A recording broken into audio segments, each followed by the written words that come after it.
All right, Shalom. First and foremost, I want to give all praise, glory, and honor to Yahweh, Ba'ashem, Yahushai, Ba'ashem, Harakakwadas, Barakathum.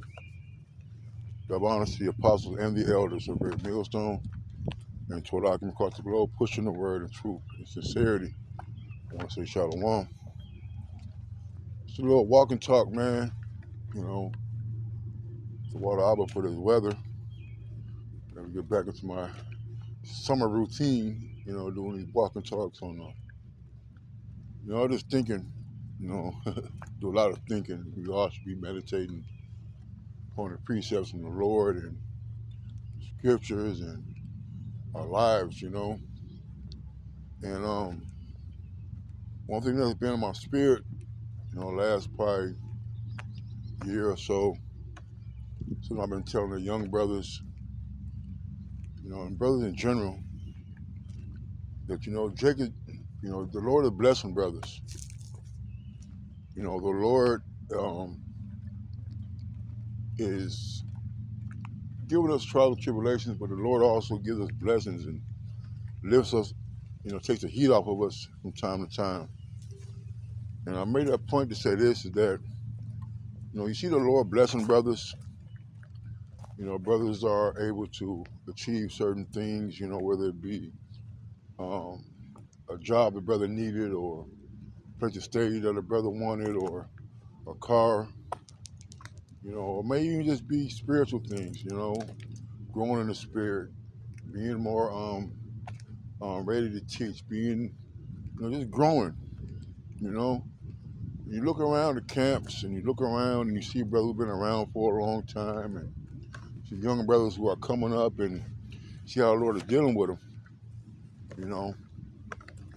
And here we are, we're stuck in a conundrum of doubt and, the woe with me spirit.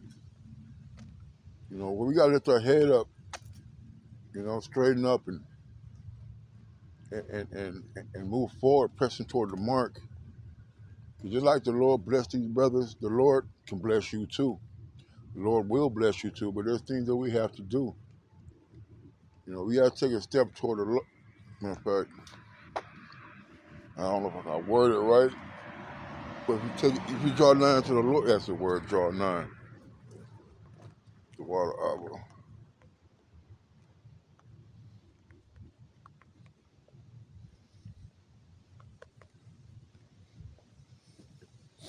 James 4 and 8, and it says, to the Most High, he will draw nigh to you. It's like James 4 and 8, draw nigh to the Most High, he will draw nigh unto you. Cleanse your hands, ye sinners. Purify your hearts, ye double-minded. That's heavy. So we gotta take the initial step to come to the Lord. All right. We also gotta come to him with a pure heart. You gotta come to him knowing that he can. All right. And those things are something that we have to do to receive the Lord's benefits, to receive his grace and his mercy and his blessings. Is us drawing nigh unto him. Reading, uh, being brotherly, being charitable, going to camp, doing your lessons, doing what we need to do, praying and fasting, and doing what we need to do to stay in the spirit. All right, don't be doubting, man. All right, you can't doubt the Lord. My brother, get that. Um, damn, let's see.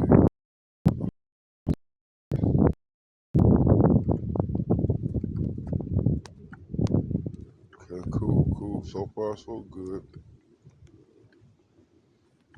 Go to our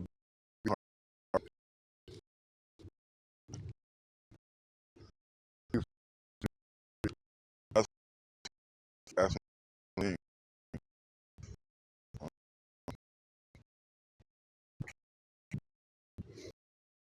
So,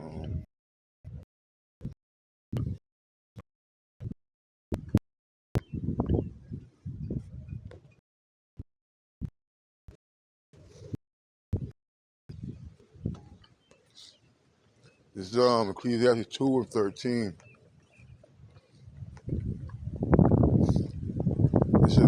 It says, woe be,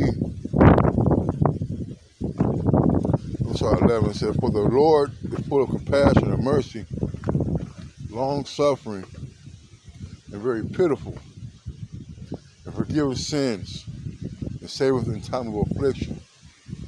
That's what the Lord does, man. All right, self-explanatory.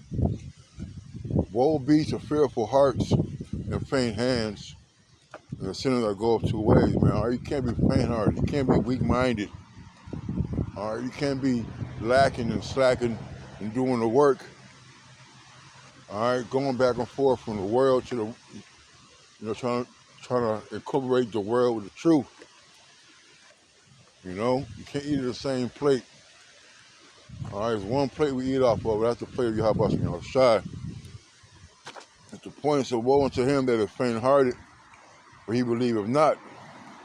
Therefore shall he not be defended, man. So if you don't believe that the Lord is, why should he help you? You're not drawing nigh unto him, all right, and believing that he can help you and save you and deliver you or lift you up out of this situation that you're in,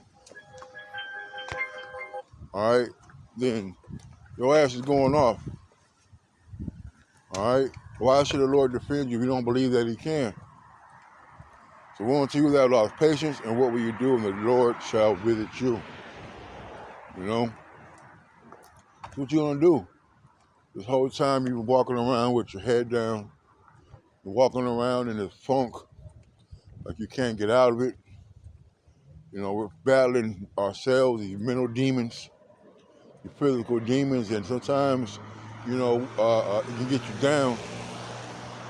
We're not seeing the results. We're not seeing light at the end of the tunnel, but there is light at the end of the tunnel. The Lord allows us to keep his name, to praise his name, to do these lessons, to do the work, to come to camp. Hey, that's a gift from the Lord. Hey, that's your faith, Let's increase our faith. The Lord can always do more, all right? He said he shall far exceed, I want to get this.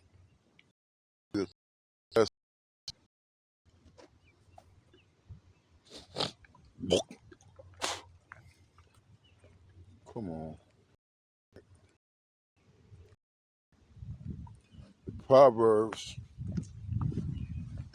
16 and 7. It says, when a man's ways please the Lord, Yahweh, he maketh even his enemies to be at peace with him. And sometimes we're having these problems with the world, with people that are in our circle in the world,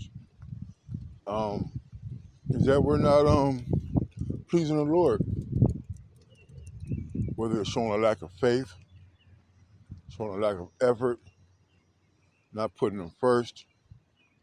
So yeah, you're gonna have problems when you're seeking alternative ways to go about dealing in this truth, as opposed to going straight ahead, grabbing a bull by the horns. All right, and being like Jacob. All right, we gotta wrestle. All right, we gotta wrestle, man. We can't stop. We can't let go till we receive a blessing from the Lord. All right. So I say that to say this because the Lord will show you favor at the job interview. The Lord will show you favor in the courtroom. The Lord will show you favor with your boss at the job. That police officer that's trying to be a booty head. All right. The Lord will give us some kind of comfort and peace amongst the world that we're in. So we're walking in the midst of sheep or wolves. We're walking in the midst of predators. All right, so for without our thieves, murderers, extortioners, hey, the Lord keeps those people at bay for us when we're doing and being obedient to his will. Okay? And who's our biggest enemy? It's ourselves. Satan.